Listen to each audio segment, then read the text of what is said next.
নমস্কার। প্রত্যেকটা মানুষের জীবনে বিভিন্ন ধরনের চাহিদা বা আকাঙ্ক্ষা থাকে, যেমন টাকা পয়সা, গাড়ি বাড়ি, মান যশ প্রতিষ্ঠা, মানুষের ইন্দ্রিয় সুখ। যেমন ইন্দ্রিয় সুখের মধ্যে কিছু মানুষ চায় বিভিন্ন ধরনের সুস্বাদু আহার বা ভোজন গ্রহণ করতে, কিছু মানুষ চায় সেক্সুয়ালি স্যাটিসফ্যাকশন পেতে।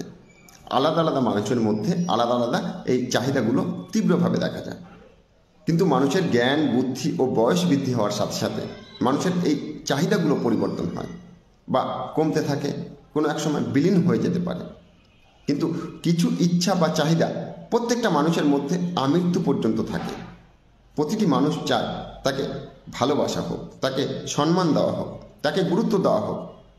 পথের ধারে বসে যে ভিক্ষা করে সেও চায় যে তাকে সম্মানের সাথে ভিক্ষা দেওয়া হোক, তাকে গুরুত্ব দেওয়া হোক। একটা মনোবৈজ্ঞানিক সমীক্ষায় দেখা গেছে যে মানুষের অ্যাটেনশন পাওয়ার জন্য, মানুষের গুরুত্ব পাওয়ার জন্য মানুষ কিন্তু বিভিন্ন ধরনের কাজ করে থাকে। অর্থাৎ বাস্তব দুনিয়ায় যদি সে মানুষের থেকে গুরুত্ব না পায়, সে কল্পনার দুনিয়ায় চলে যায়। অর্থাৎ অনেক সময় পাগলামি করতে দেখা যায়। আবার অপরাধীরা মানুষের দৃষ্টি আকর্ষণ করার জন্য অপরাধ করে বসে। কিছু মানুষ অসুস্থতার বাহানা নিয়ে থাকে শুধু মানুষের ধ্যান পাওয়ার জন্য, গুরুত্ব পাওয়ার জন্য। তাই আপনি প্রতিটি মানুষকে ধন সম্পদ টাকা পয়সা দিয়ে খুশি করতে পারবেন না, কিন্তু প্রত্যেকটা মানুষকে ভালোবাসা ও গুরুত্ব দিয়ে আপনি একজন